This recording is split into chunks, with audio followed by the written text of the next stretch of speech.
Govinda Paramanik already কাল পরশু দিন জানিয়েছে, হে পৃথিবীর হিন্দুরা, এ মাতাল লোকটাকে থামান। কারণ ও যা করছে এটা বিবেক বহির্ভূত কাজ। আমি আমার জায়গায় থাকবো, আমার সম্পদ নিয়ে, আমার জীবন ইজ্জত আবরু নিয়ে আমি না, ও সব এখন দখল করার চেষ্টায় আছে। আমাদের বাপ দাদা মুসলমান যারা, তারা হাজার হাজার বিঘা জমি জায়গা ওয়াকফ করে দিয়েছিল মসজিদ, মাদ্রাসা, খানকা, গোরস্থান, ঈদগার জন্য। অথচ এখন অবৈধ একটা আইন পাশ করে সব দখল করে দিচ্ছে। আর এমন শয়তানের শয়তান খালি মাটির নিচে মন্দির পায়। পৃথিবীর মানুষ মাটির নিচে পায় তেল, গ্যাস, সোনা, রূপা, আর ও কি পায়? খালি মন্দির পায়। তাহলে যেখানে সেখানে না, শুধু মসজিদের নিচে মন্দির পায়।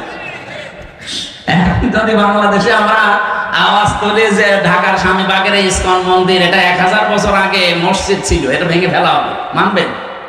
আর আমরা করবো না, কারণ আমাদের ধর্মে এরকম বাড়াবাড়ি, জোর জবরদস্তি, এ দাঙ্গা এগুলো আছে।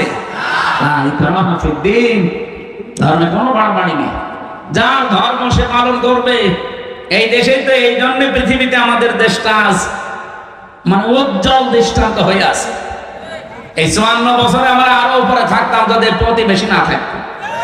এই শয়তানরা আমাদের উঠতেই দেয়, খালি মিথ্যা ছড়িয়েছে।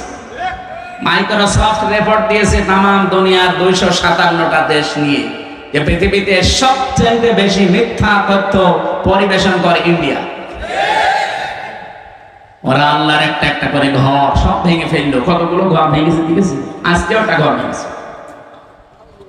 আমার মনে হয় আমার নিজের ঘর ভাঙলেও আমাদের মুসলমানের কাছে এত কষ্ট লাগতো না, আল্লাহর ঘর ভাঙলে আমাদের যত কষ্ট লাগছে। এই লোকটা বিবেক বহির্ভূত কাজ করছে। এই জন্য কোরআনের কথা ছিল,